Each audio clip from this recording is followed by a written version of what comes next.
పవన్ కళ్యాణ్ గారు గతంలో కూడా అనౌన్స్ చేశారు. నేను ఒక రాజకీయాల్లోకెళ్ళిన తర్వాత సినిమాలు చెయ్యను అని. తర్వాత కంటిన్యూ చేస్తున్నారు. అసలు రాజకీయాల్లో ఉంటూ సినిమాలు చేయకూడదనే రూల్ ఏమీ లేదు. చాలామంది రాజకీయ నాయకులు వాళ్ళ వ్యాపారాలు చేసుకుంటూనే రాజకీయాలు చేస్తున్నారు. కానీ ఈయన రాజకీయాలు సినిమా చెయ్యను అని చెప్పి అనౌన్స్ చేయడం అనేటువంటిది ఫ్యాన్సే కాదు, ప్రతి ఒక్కళ్ళు కూడా డిసప్పాయింట్ అయిపోయారు. నిజంగా మీరు యాజ్ పర్ యువర్ వ్యూ తను సినిమాలు చేయటం రాజకీయాల్లో డిప్యూటీ సీఎంగా ఉన్న రాజకీయాల్లో ఉంటూ సినిమాలు చేయటం కరెక్టా? What is your opinion on that? ఆయన రాజకీయాలు రాకముందు 2 ఏళ్ళకో సినిమా, 3 ఏళ్ళకో సినిమా అప్పుడు వచ్చిన సందర్భాలు కొన్ని ఉన్నాయి. అప్పుడు ఆయన ఇష్టం. కానీ నా దృష్టిలో రాజకీయాల్లోకి వచ్చారు కాబట్టే ఖచ్చితంగా ఆయన సినిమాలు చేయాలి.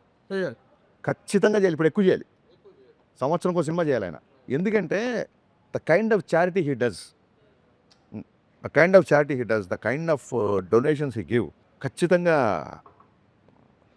అంటే ఇంకా కావాలి. ఖచ్చితంగా ఆర్థిక మూలాలు బలంగా ఉండాలి కాబట్టి ఖచ్చితంగా ఆయన సినిమాలు చేయాలి. సంవత్సరంకో సినిమా చేయాలి అట్లీస్ట్. ఇది ఇంతకంటే ముందు ఇంతకు ముందున్న సిచ్యువేషన్ కంటే ఇప్పుడు ఎక్కువ అవసరం ఉందని నా ఫీలింగ్. నెక్స్ట్ క్వశ్చన్, డిప్యూటీ సీఎంగా తను చెప్పారు, అది కవే చేపట్టిన తర్వాత ఆయన అడ్మినిస్ట్రేషన్ పాయింట్ ఆఫ్ వ్యూలో, ఆయన కేపబిలిటీ పాయింట్ ఆఫ్ వ్యూలో how he is working on? Sir నాకు నిజంగా చెప్తున్నాను, పేట్రియాటిజం ఉంది, ఒక జాతీయవాదం ఉంటుంది. నేను ఎప్పుడన్నా రెస్పాండ్ అయిన పోస్టులో కూడా ఒక దేశభక్తి పాయింట్ ఆఫ్ వ్యూలో రియాక్ట్ అవుతా. కానీ పొలిటికల్గా నిజంగా సార్ మీరు చెప్పే అంత అంత అంత అవగాహన నాకు ఉందని అనుకోవట్లా.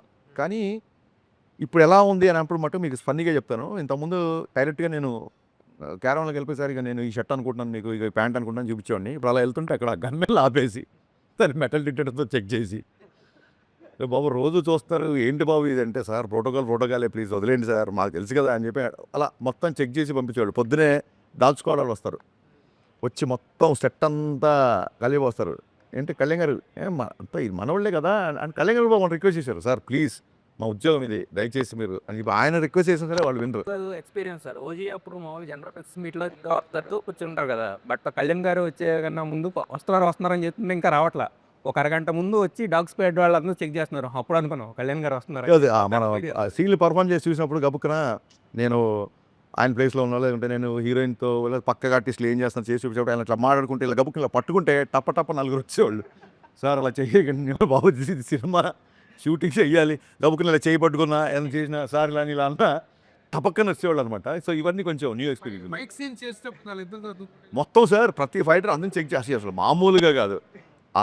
ఒక 10 కత్తులతో ఇలాగ అది వస్తుంటే వాళ్ళు వచ్చి ప్రతిదాన్ని, సార్ అయ్యా ఇది డమ్మీ చూసుకోండి ప్రతిదాన్ని ఇవన్నీ కొంచెం పవన్ కళ్యాణ్ సనాతన ఆస్పెక్ట్ ఏదైనా దీనిలో డిస్కస్ చేయడం, డీల్ చేయడం జరిగిందండి? అంటే డెఫినెట్లీ సార్ అది సనాతన ధర్మం అని అలాగా అండర్లైన్ చేసి అలాంటి కాదు కాకుండా, కానీ ఒక టెంపుల్లో జరుగుతున్న ఒక ఫైట్ చాలా ఎగ్జైటింగ్ ఉంటుంది. అవునా? లైక్ అది ఇంటర్వెల్ సీక్వెన్స్ అంటున్నారు. ఆల్రెడీ మనం వేసాం కదా టీజర్లో, అక్కడిక్కడ వచ్చింది కదా. అంటే గబ్బర్ సింగ్ ఇంటర్వెల్ కూడా ఒక హై ఇచ్చింది అప్పట్లో ఫ్యాన్స్కి కానీ అందరికి, మూవీ లవర్స్కి. సో ఈ ఇంటర్వెల్ బ్లాక్ కూడా అంత కిక్ ఇచ్చే అలా డిజైన్ చేశారా? అంటే నేను మొన్న చెప్పా, ఎవ్రీ టైం మనం గబ్బర్ సింగ్ రెఫరెన్స్ తీసుకుంటున్నప్పుడు చెప్పాను, గబ్బర్ సింగ్ నుంచి మాత్రమే కాదు, ఇది గబ్బర్ సింగ్లో ఉంటుందా, గబ్బర్ సింగ్లో అంతాక్షరి ఉంటుందా, గబ్బర్ సింగ్లో పాట ఉంటుందా, అలా కాదు. అసలు పవన్ కళ్యాణ్ గారి నుంచి మీరు ఏదైనా ఎక్స్పెక్ట్ చేయండి. ఒక్క గబ్బర్ సింగ్ ఎందుకు ఎక్స్పెక్ట్ చేస్తారు మీరు? కళ్యాణ్ గారి నుంచి ఎనీథింగ్ యూ ఎక్స్పెక్ట్.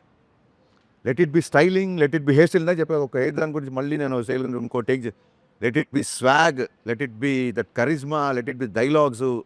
ఆయన స్క్రీన్ మీద నవ్వి ఆయన ఇంకోళ్ళ మీద జోకులు చాలా కాలమైంది స్క్రీన్ మీద. అంటే గబ్బర్ సింగ్ దీంట్లో విపరీతమైన లాభం, విపరీతమైన సెన్స్ ఆఫ్ హ్యూమర్, విపరీతమైన దాన్ని ఏమంటారు కూడా. Gabbar Singh is a very big explosion కదా మ్యూజికల్గా, ఫెంటాస్టిక్ సాంగ్స్ దానిలో. ఇప్పుడు ఉస్తాద్ భగత్ సింగ్ వచ్చేసరికి how do you comment on the music done by DSP? మనకు 1-2 రిలీజ్ అయ్యాయి. ఒకటే సాంగ్ రిలీజ్ అయ్యి. It is going to be bigger than that. దేఖ్లేంగే చాలా అయితే నాకు తెలిసి వాళ్ళు ఇన్స్టాగ్రామ్ వాళ్ళు ఎవరో వచ్చి ఇన్ని రీల్స్ మేము ఎక్కడ చూడలేదు అని చెప్పి ఇన్స్టాగ్రామ్ వాళ్ళు ఒక రీల్ చేయమన్నారు దేవిశ్రీ ప్రసాద్ని. ఎవరి composer most number of reels మాకు దేఖ్లేంగే చాలా వచ్చేది ఒక రికార్డ్. అంటే అప్పుడు దేవి మీరు చూసే ఉంటారు, యూఎస్లో అప్పటికప్పుడు రీల్ చేసి పంపించాడు. అండ్ నెక్స్ట్ వచ్చే సాంగ్ అయితే ఇంకా పవన్ కళ్యాణ్ గారికి హిట్ టీవీ యాప్. ఇందులో short news, live news, entertainment shows, movies, digital magazines తో పాటు మీ జిల్లా వార్తలను కూడా ఫ్రీగా చూడొచ్చు. ఇంకెందుకు ఆలస్యం, వెంటనే హిట్ టీవీ యాప్ ని డౌన్లోడ్ చేసుకుని ఫ్రీగా ఎంటర్టైన్మెంట్ పొందండి. Hit TV app. Hit TV app. Please download Hit TV app. Hit TV యాప్ని ఫ్రీగా డౌన్లోడ్ చేసుకొని ఎంజాయ్ చేయండి. మీకు నచ్చిన ఎంటర్టైన్మెంట్ కోసం హిట్ టీవీ యాప్ ని ఫ్రీగా డౌన్లోడ్ చేసుకుని ఎంజాయ్ చేయండి. హిట్ టీవీ యాప్ని డౌన్లోడ్ చేసుకుని ఆస్వాదించండి, ఆశీర్వదించండి. ఇంతమంది సెలబ్రిటీలు హిట్ టీవీ యాప్ ని డౌన్లోడ్ చేసుకోండి అని చెప్తున్నారంటే ఎంత మంచి యాప్ ఆలోచించండి. అమెరికా అమెరికా అమెరికా అమెరికాలో చదవాలనుకునే వాళ్ళకి విశ్వసనీయమైన పేరు మన శౌర్య కన్సల్టెన్సీ. UK లో 1 year masters. UK లో 1 year masters. 2 years work permit up to 5 years visa. Contact Saurya Consultancy.